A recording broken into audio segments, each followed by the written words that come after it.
जिसकी जितनी संख्या है उस हिसाब से ना टिकट मिलेगा। हम तो चिराग को तो ज्यादा टिकटें मिलने की बात हमारे कही जा रही नहीं, है। हम चिराग पासवान जी का पार्टी अलग है कि हम गठबंधन करेंगे, लटबंधन नहीं करेंगे। और गठबंधन करेंगे तो बहुत मजबूती से करेंगे। तो इसको हम फालतू मानते हैं, एकदम फालतू मानते हैं इसको। लेकिन आप इतना भड़क क्यों गए? नमस्कार, हमारा नाम है समरीन और आपने देखना शुरू कर दिया है लाइव सिटीज।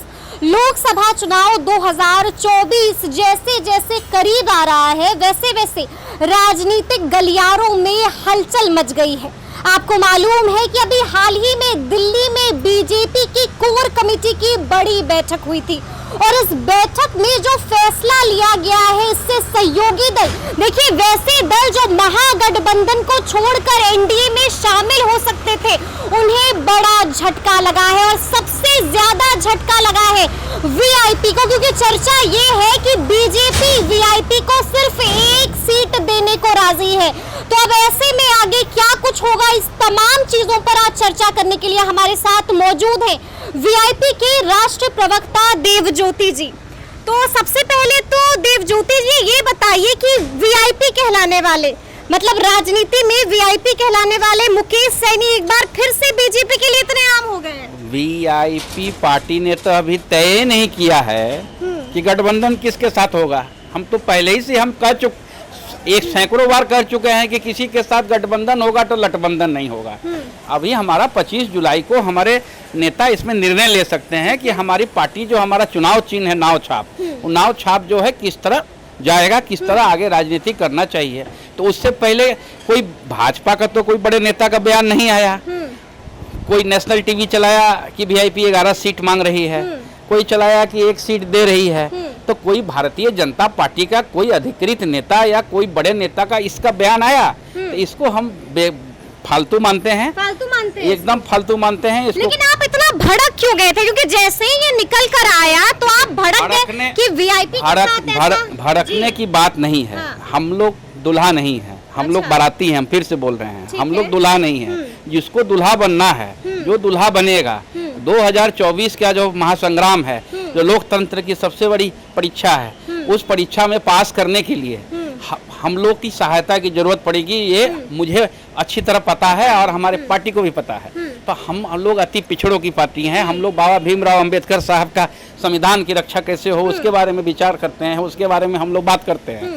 तो वीआईपी पार्टी 25 जुलाई को फैसला लेगी कि हमको उम्मीद है कि हमारे नेता कुछ न कुछ फैसला लेंगे। अच्छा देखिए, ये कहा जा रहा है, चर्चा ये भी है यहाँ पर गलियारों में, क्योंकि हम लोग भी यहाँ पर फील्ड में लगातार रहते हैं, तो चर्चा ये है कि मुकेश सहनी की एक डिमांड है और वो डिमांड उनकी ये है कि अगर वो एनडीए के साथ जाएंगे तो उन्हें चिराग पासवान जितनी सीटें मिलनी चाहिए, अगर महागठबंधन में जाते हैं तो कांग्रेस की इतनी सीटें मिलनी चाहिए। हमारी जिसकी जितनी संख्या है उस हिसाब से ना टिकट मिलेगा। हम चिराग को तो ज्यादा टिकटें मिलने की बात कही जा रही है। हम चिराग पासवान जी का पार्टी अलग है। अच्छा। उनके पार्टी पे हम कोई टिप्पणी नहीं करना चाहते हैं, ना करेंगे, क्योंकि हम लोग रामविलास पासवान जी हम लोग के आदर्श भी रहे हैं। हम उनको अच्छे बड़े नेताओं में हम मानते हैं। तो चिराग पासवान जी का अलग है। तो जिसकी जितनी जनसंख्या उसको उतना उसी हिसाब से ना जो बंटवारा होगा किसी के साथ भी। हम नहीं कह रहे हैं कि भारतीय जनता पार्टी के तरफ हम बहुत उत्साहित है कि बीजेपी ही हमको शामिल होना है, नहीं, वो तो मेरे नेता ही निर्णय करेंगे। लेकिन भारतीय जनता पार्टी का जो ये जिस तरह से ये प्लांटेड खबर उड़ता है कि 1 सीट और 2 सीट, हम फिर से आपको कह रहे हैं कि हम गठबंधन करेंगे, लटबंधन नहीं करेंगे। और गठबंधन करेंगे तो बहुत मजबूती से करेंगे। आज के दिन में हमारी जितनी जनसंख्या है, हम कुर्नी में चुनाव लड़े अभी कुछ दिन पहले, उसमें हमने 3rd पोजीशन हम लाया, थर्ड हम लाए हैं। हम अच्छी संख्या में वोट लाए हैं। बोचाहा में हम 30,000 वोट लाए हैं। सिमरी बख्तियारपुर में हम जब बिना बैसाखी का हम ला सकते हैं 30,000 और 32,000 35,000 वोट, और बाकी पार्टी का जिसका आप बात कर रही हैं उनका भी वोट रेशियो निकालिए, उनको भी वोट क्या आया। जिस समय विधानसभा चुनाव हुआ 2020 में 12,500 वोट का डिफरेंस था। 12,500 वोट अगर आदरणीय तेजस्वी यादव जी को आता तो इस राज्य का मुख्यमंत्री तेजस्वी यादव जी होते। अगर हमारे नेता को उप मुख्यमंत्री मान लेते तो तेजस्वी यादव आज मुख्यमंत्री होते। 12,500 का डिफरेंस था वोट का, दोनों का जो महागठबंधन एनडीए में। तो ये तो अभी लड़ाई है, हम लोग तो संघर्ष कर रहे हैं।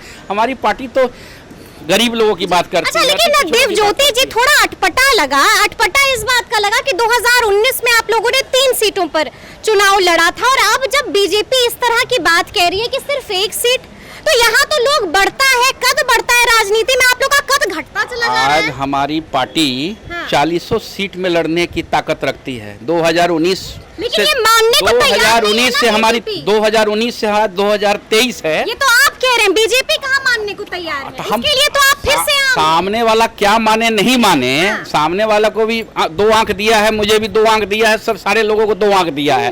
तो हम 25 जुलाई को हमारे नेता गठबंधन का ऐलान कर सकते हैं। जब हमारा किसी के साथ गठबंधन ही नहीं हुआ तो 1 सीट है, 2 सीट, ये सब फालतू बात है, बेकार की बात है। ये बेकार सब की बात है। अच्छा, ये बताइए कि क्या अब महागठबंधन की याद आ रही है सैनी जी को? देखिए, जब बीजेपी इस तरह से करेगी तो याद आएगी महागठबंधन हम लोग की। हमेशा अति पिछड़ों की बात करते हैं।